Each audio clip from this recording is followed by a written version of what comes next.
I'm CK. Today we've got another one from Patching Panda.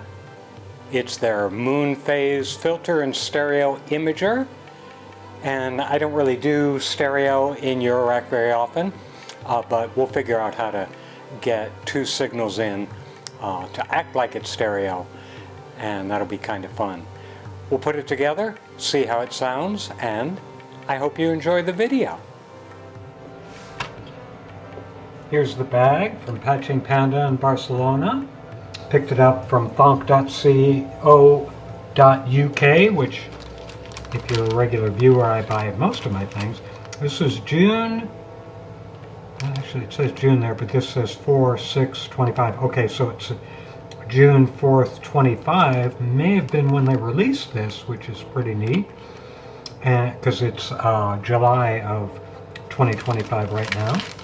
Let's open and take a look at the circuit boards and build manual, I think, because I couldn't find a build manual on their website. A little piece of tape. Pulls off just fine.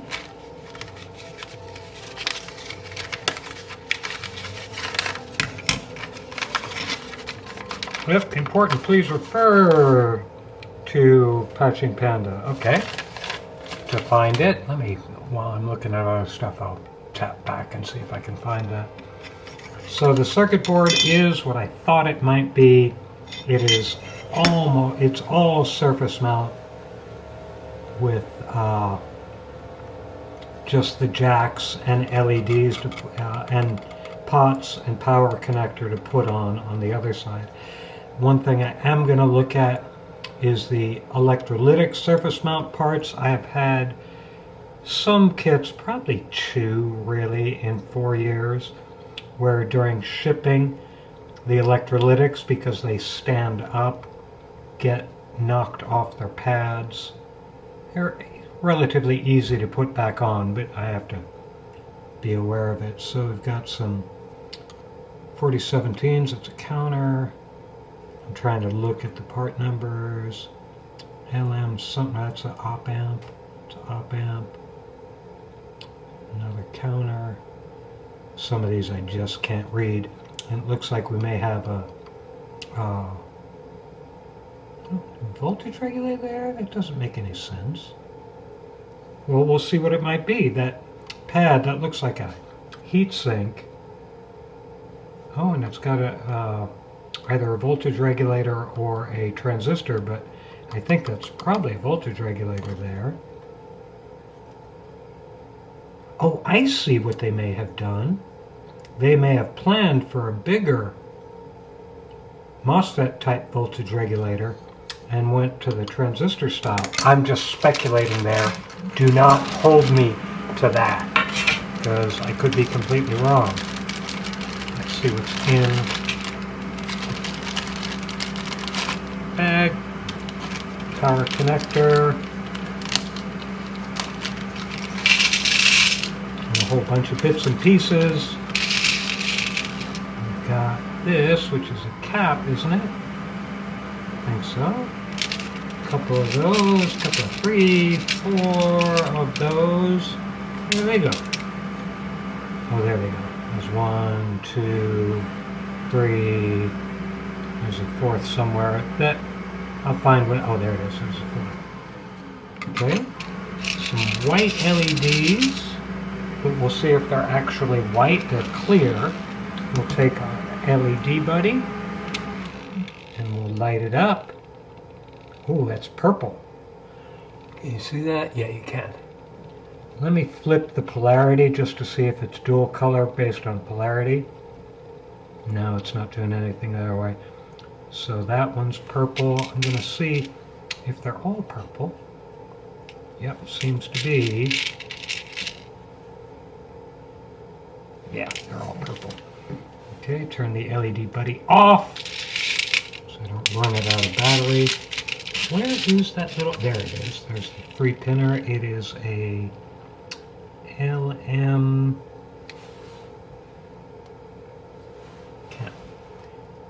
Can't really make that out. Where's my additional magnification thingy?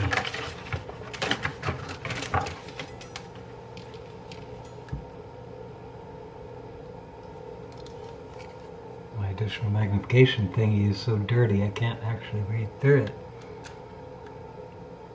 Oh, I can't see much anything there. It's a LM something. I'm pretty sure it's a voltage regulator, but I can't read the part number completely. And we've got 100K pots. Are they all 100K? I think they are, which makes it easier to build, doesn't it? But I will double check, because if they're all 100K, then I really don't need the build guide. And a bunch of jacks. And the knobs are pretty good. They're nice hard plastic. No 3D printing ripples in them.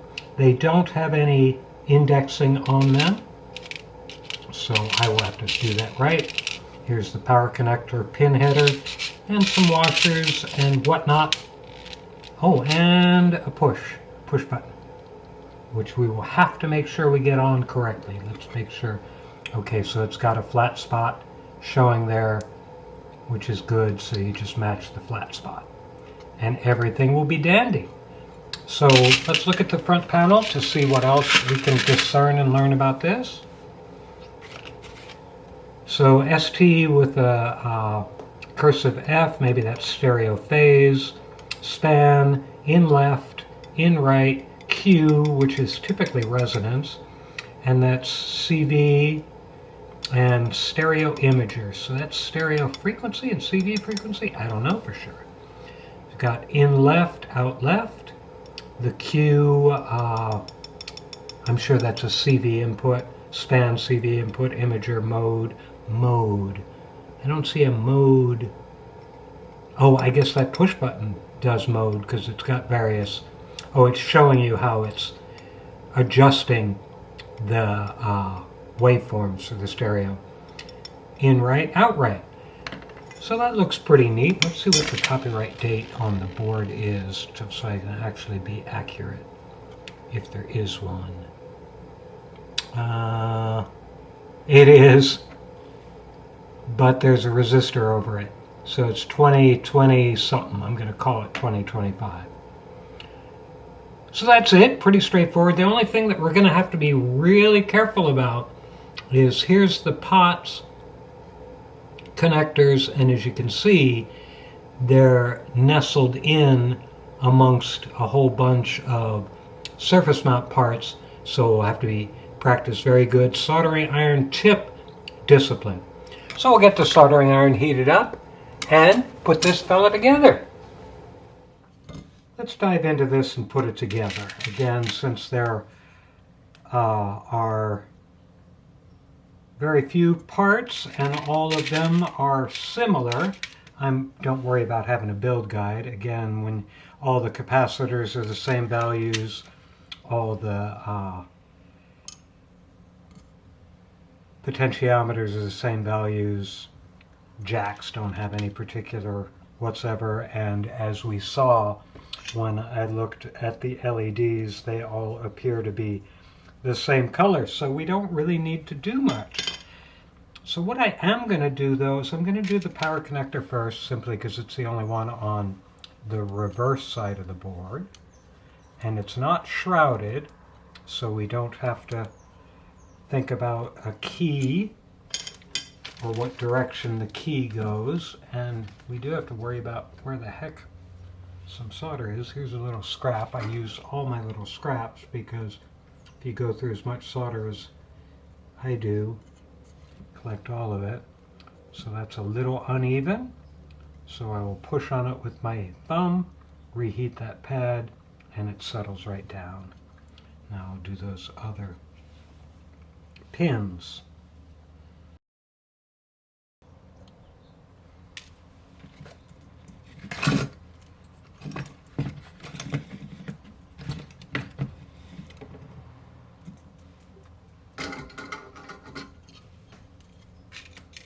Oh, we've got a no, I'm sorry, I confused myself for a minute. Power connector's on, so now we'll go through and do the caps next, I think.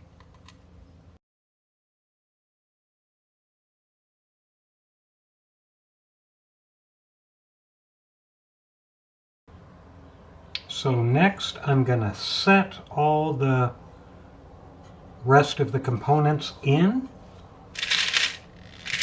There's a little bit of a mental pause there because I was thinking about a different kit. Now there's all the LEDs have a flat side that corresponds to the flat side on the LED, or the short lead, the cathode side. So we will drop them all in place.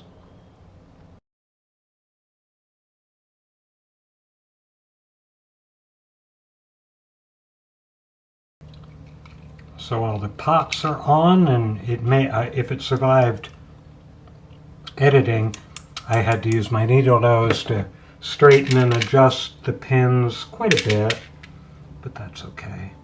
Now we'll set all the jacks in place. As you'll notice, we haven't soldered anything, any of these front panel components yet.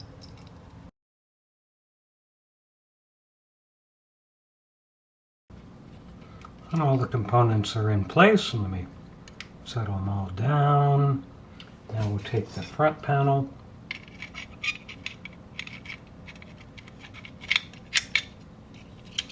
Get that all aligned, and some of the jacks are a little cattywampus.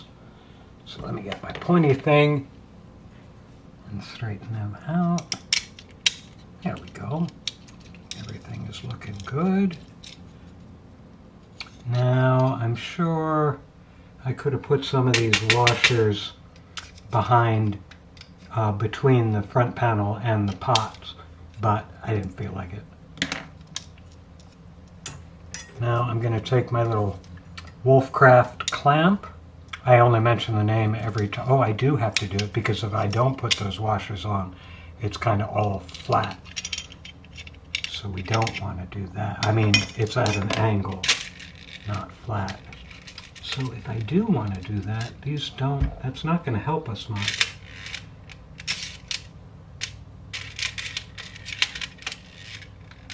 That's not going to help at all. Oh, I forgot to put the button on. That would have been catastrophic. So we're putting our washers on. And now we'll put our push button on again. There's a flat spot on it that matches the flat outline on the board. Now we'll put this back on, and that will provide more support. Those two washers that I put on there for the jack. Now that switch, push button switch, needs a little convincing. There we go. Now we're better. Those two washers keep it from flopping around. Now I put my little Wolfcraft clamp on, like I said. Hold things in place. As you can clearly see, I haven't done anything with the LEDs yet except put them in place, because I want to do a couple other things first.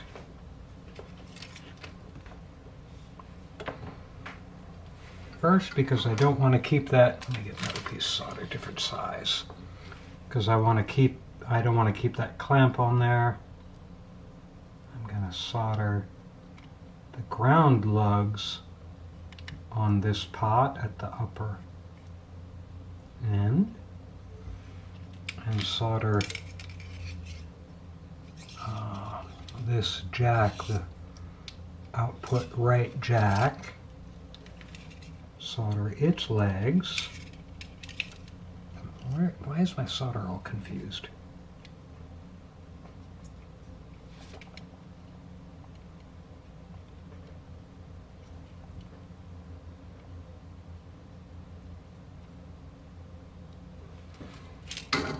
Flip it back over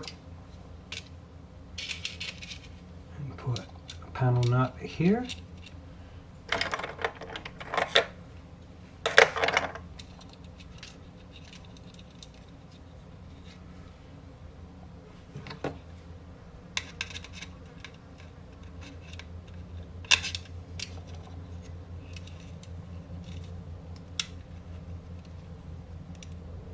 Snug that down. And a panel nut on the jack I soldered down.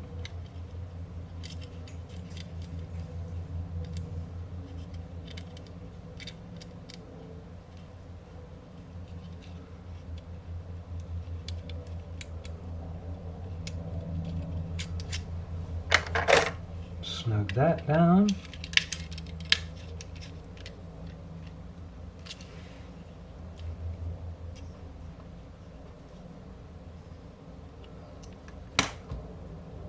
Yeah, they didn't give us enough washers. So as you can see here, I've got this pot with 2 washers on it, and the distance between the circuit board and the front panel is 9 millimeters. On this other end, you can see that it's bent down. On this other end, when I bring this one down, it is 11 millimeters, so there's a 2 millimeter difference. We need probably 2 more washers on this one. So what I'm going to do is I'm going to ignore the middle washers.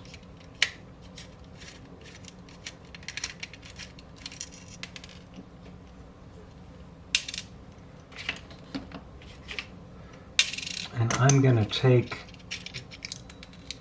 oops, and my LEDs came out. Of course they did.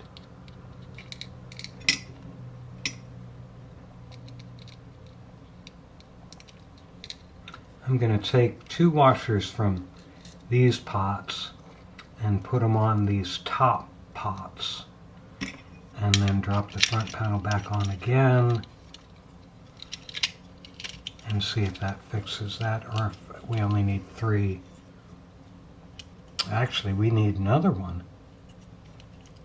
No, that's okay. I can live with that. Take a look at this. That's now, yeah, see, that didn't change much. I'm going to take other ones. Maybe 2 more on this one and 2 more on this one. What do you think? I think that'll be good. Let me make sure that switches down.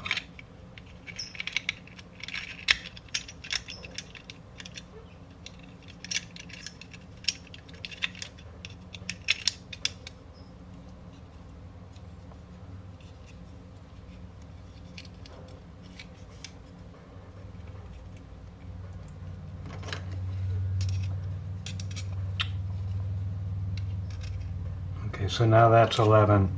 And that's 11. Okay, so I had to take the washers off these other pots and sacrifice them up here to make sure the front panel and the circuit board were parallel. So, oh geez, but now I don't have any threads showing through. Gosh, this is not, well that's not good. I'm sorry, sorry to keep fussing with this, but it's just not right. I'm trying to see if I'll show you here in a second.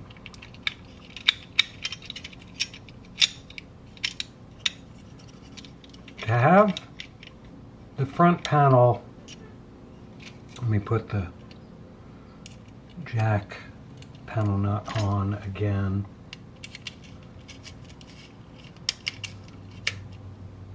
So the jack panel nut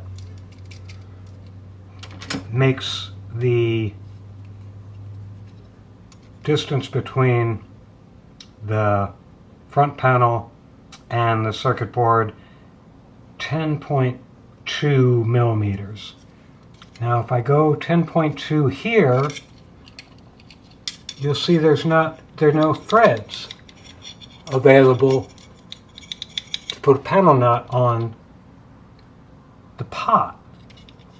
And obviously the pots have to be fully against circuit board to make sure the contacts are available to solder. So I actually do have to bend the circuit board, the front panel, to get enough threads to screw it on, and then these two pots will never, or three pots, even when I bend this down as much as I possibly can, you may be able to see them flat, there's no threads showing through on this one. Well, that's, maybe they had a different part in here before. So I'm just going to have to put up with this not being parallel. I mean, it's not going to hurt it electrically. It's just unusual. Again, maybe when they first did this, designed this and laid it out, they had a different brand of potentiometers that they were using.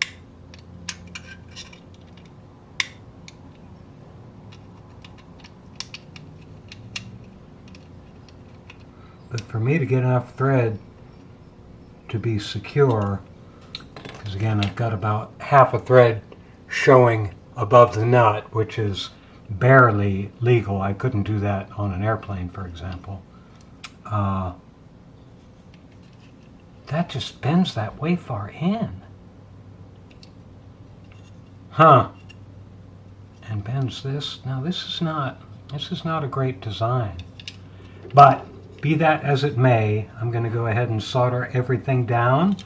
And once again, many places where the solder points are very close to already installed surface mount components. So be very disciplined in your soldering iron handling.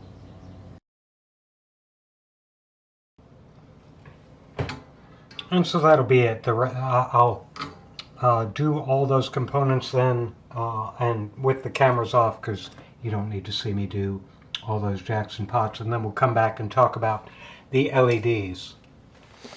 All the jacks and pots are on.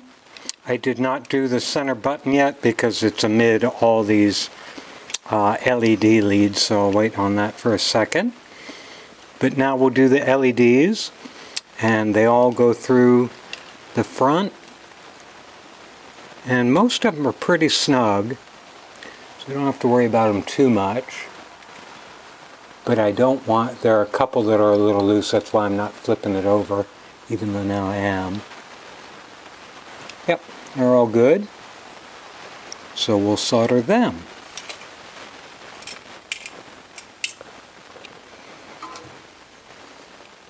And again, just be really careful about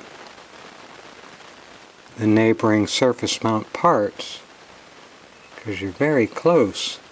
Now, one other thing, when I was first looking at the board, I was trying to look at some of the part numbers on these chips, and this one mostly have been deliberately scraped to obscure the part number of those chips, so you don't know what they really are.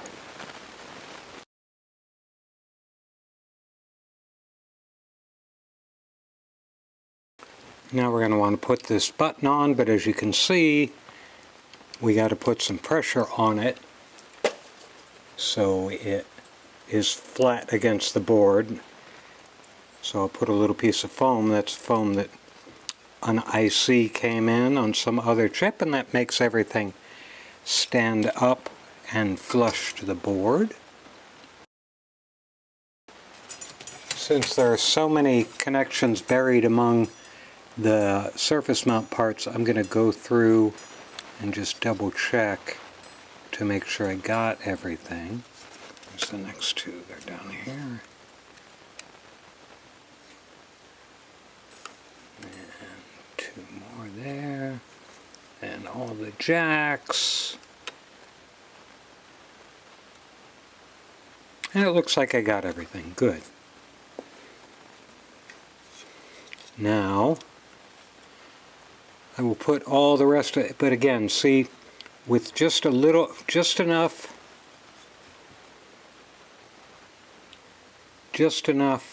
threads to get this somewhat tight. It's not even really tight. This board is definitely bent. So I'm gonna put all the rest of the panel nuts on, and you don't need to see that.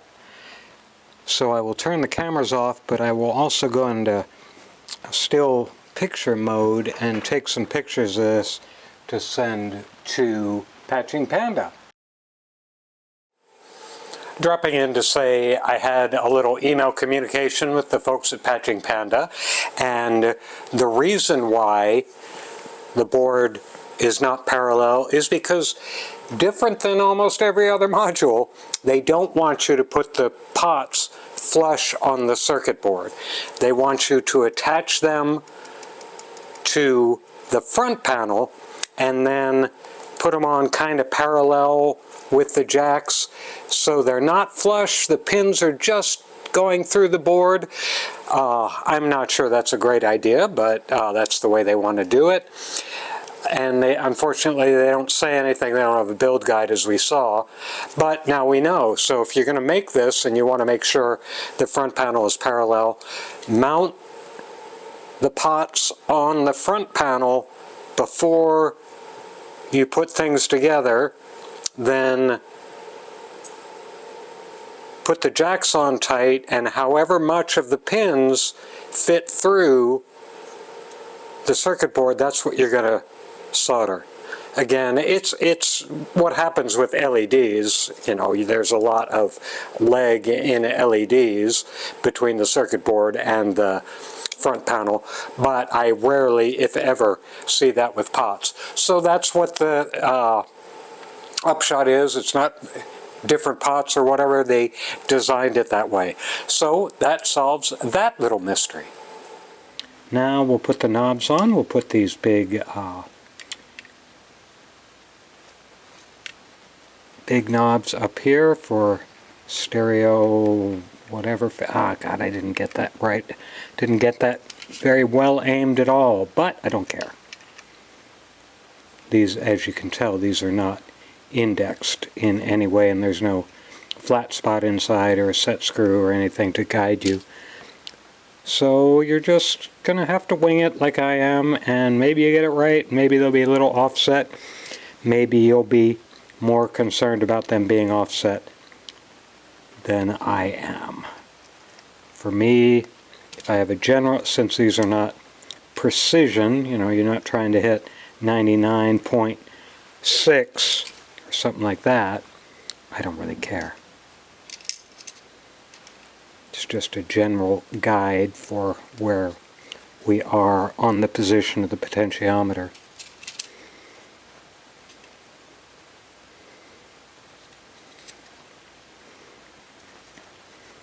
And then we'll take our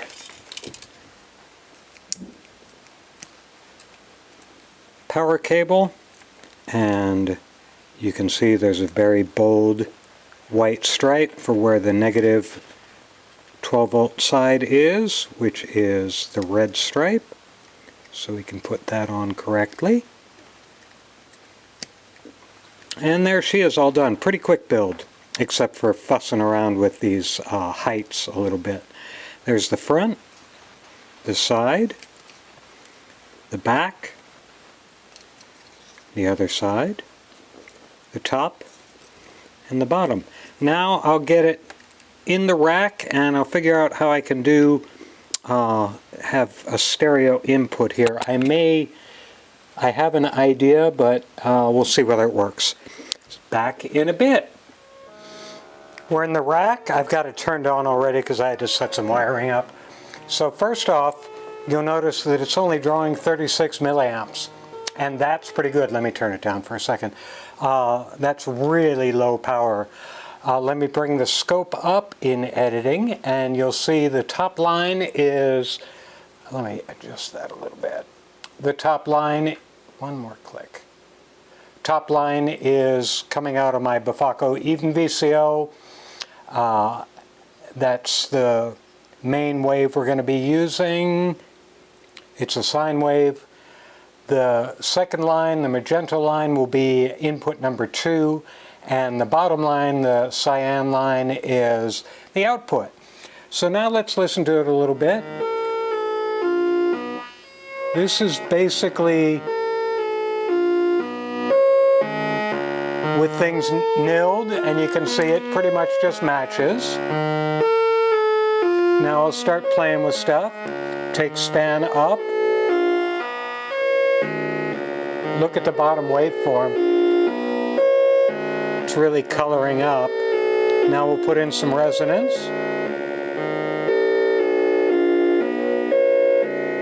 I'm going to change the stereo imaging even though we've only got one signal.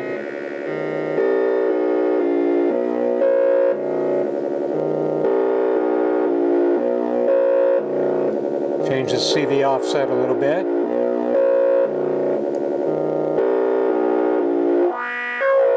This changes span. And now I'm going to poke through a couple of modes.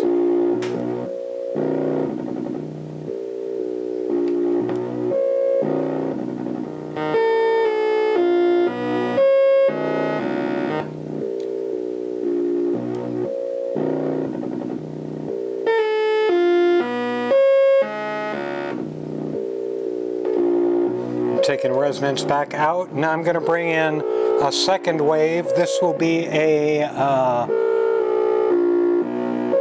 nothing wave right now. Let me plug it in. We'll put it into a triangle wave, and we'll take it into NR. Now we'll do more interesting things. Let me switch over to here.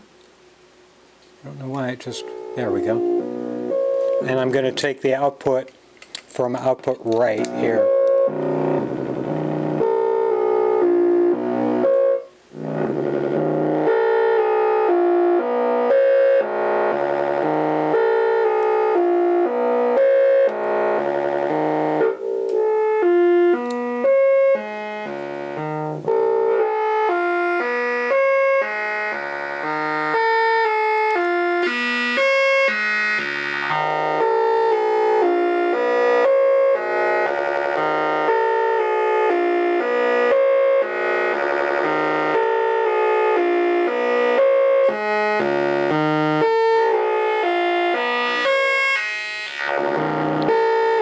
Put in some resonance.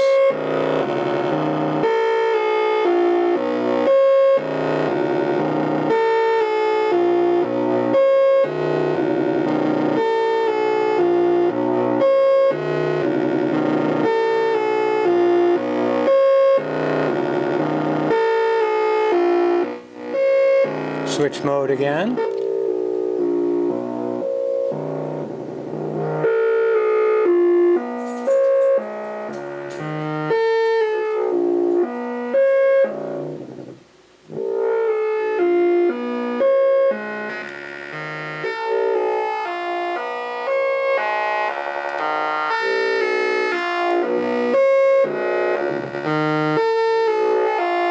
Now I'm going to take an LFO and put it into the imager.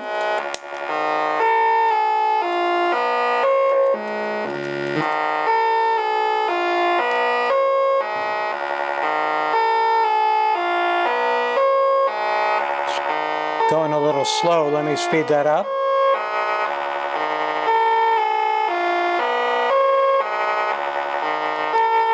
Switch modes again.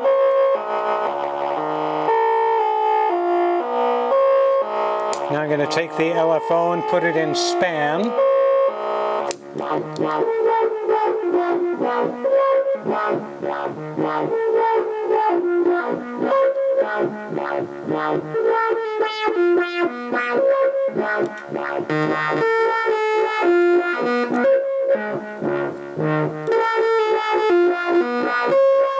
Let's go back to output left just to hear that.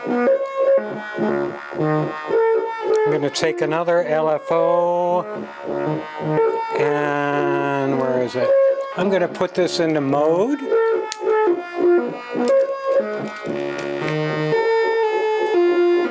So to just flip through modes.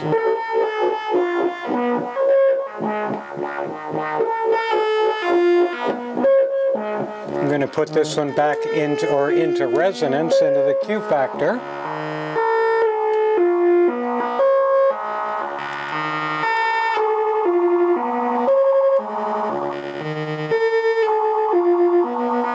I'm going to take that out of mode again. I'm going to put that back into stereo frequency.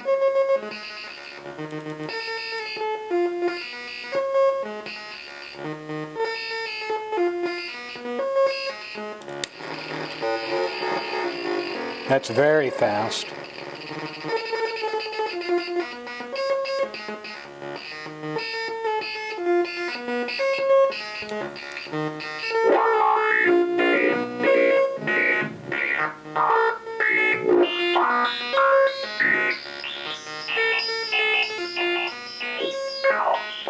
Take both the LFOs back out. Take the output back to right.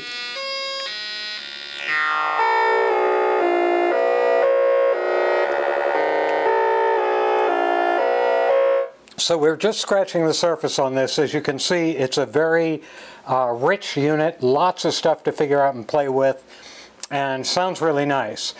And except for the fact that the panel and the circuit board are not parallel, it was a fine build and a fine unit from Patching Panda. And as always, I hope you enjoyed the video.